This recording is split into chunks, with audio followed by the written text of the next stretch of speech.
There was once a guy living in our neighborhood named Jimmy. He got picked on a lot for being a confident and funny guy. His mouth tended to get him into a lot of trouble, and he seldom learned his lesson.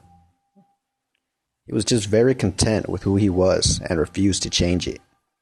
When people asked him why he let them weigh on him for the blunt comedy and wisecracks, he'd smirk and say, "Honesty is the best policy. At least they're not hiding anything from me, and neither am I from them." One of the kids he inadvertently pissed off with a rather crude MILF joke was something of a psychopath with a sadistic streak who didn't take kindly to the insult. So he rounded up the other guys who didn't like Jimmy, and they cornered him after school in the science room. "Your mouth got you into this. I want you to remember that," Brett, the ringleader, told him as he looked into Jimmy's terrified eyes.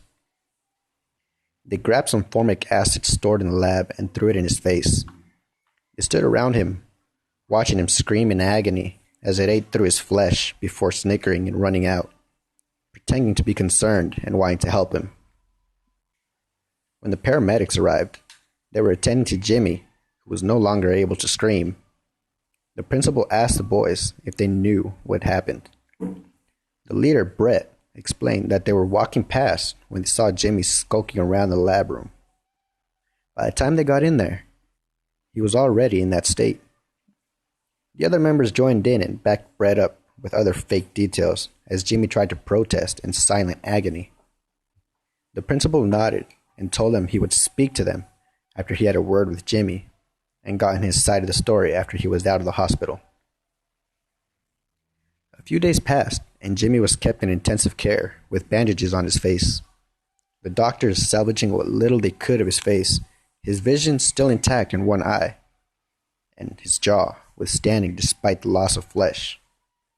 He was still unable to speak and refused to respond to anyone. He just sat there, eyes unblinking, and staring at the ceiling, bloodshot, and filled with animosity. When he was discharged some time later, he would not respond to anyone with anything other than the word "liars." His social life gone, unable to smile or even crack a joke anymore, he secluded himself in his room and began planning. Sick, vindictive thoughts started appearing in his mind. He would get them all one by one, decimate them, slice them, burn them. He awaited patiently until the group would be vulnerable, late at night when they said their goodbyes and went home separately. That's when he would strike. That weekend, Brett received a package in the mail. Curiously, he opened it to find a VHS tape with the words, "For you," etched crudely onto the front. He put it in and played it. It was a crudely recorded home video by an unknown cameraman who didn't speak at all for the duration of the film. It began with the camera pointing at the date on a newspaper. It was yesterday. As he zoomed out, you could see he was in the basement, a single flickering light bulb hanging above and casting an uncomfortable scene. By the time he'd completely zoomed out, it was apparent this was no normal video.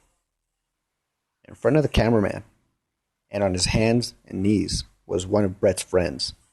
He was naked, and a dirty blindfold around his face and a crude gag in his mouth. He was covered in blood, horrific burns, lacerations, and wounds. One particularly large wound on his back stood out that almost looked like a word. The cameraman, with gloved hands, took the gag out of the crying boy's mouth, and immediately he begged to go home. Please let me, man. I did what you wanted. Oh God. Jesse, Mike, Keith. You made me fucking butcher them. I just want to go home, man. Please. I'm sorry, guys. I'm so sorry. He just kept repeating it over and over, rocking back and forth as he did so. Brett's legs began to shake, and he felt the bile rise in his stomach as he could see the burning, mangled bodies in the background. The bodies of his friends. All of them have markings on their body and deep, large cuts. The cameraman reached out for the boy's chin and lifted it up, encouraging him to stand. He did so, obediently, as he was slowly led to a door off screen, whimpering. Brett can see what's been cut into his friend's back. It's the word liar. The camera cuts out temporarily. When it restarts again, they're no longer inside.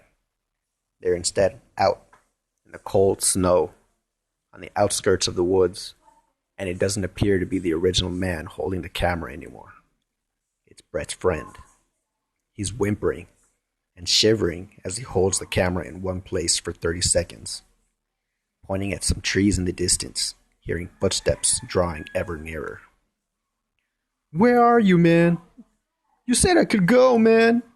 You said I could go!" The boy is screaming and crying, frightened out of his mind, as the sound of crunching snow draws nearer from seemingly every angle. It stops. He turns around to see the mangled face of Jimmy. A horrifying howl blares through the speakers as the word "liars" appears before the tape abruptly stops. Brett feels faint and darts to lock the front door, knowing what was coming. As he turns to run for it, he immediately hits something and falls backwards. The last thing he ever hears is "liars" as acid runs down his face and begins to slowly eat away his flesh.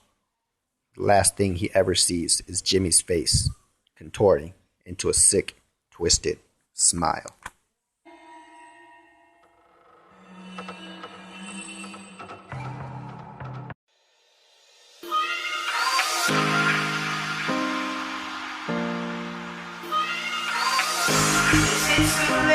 Say sorry, girl.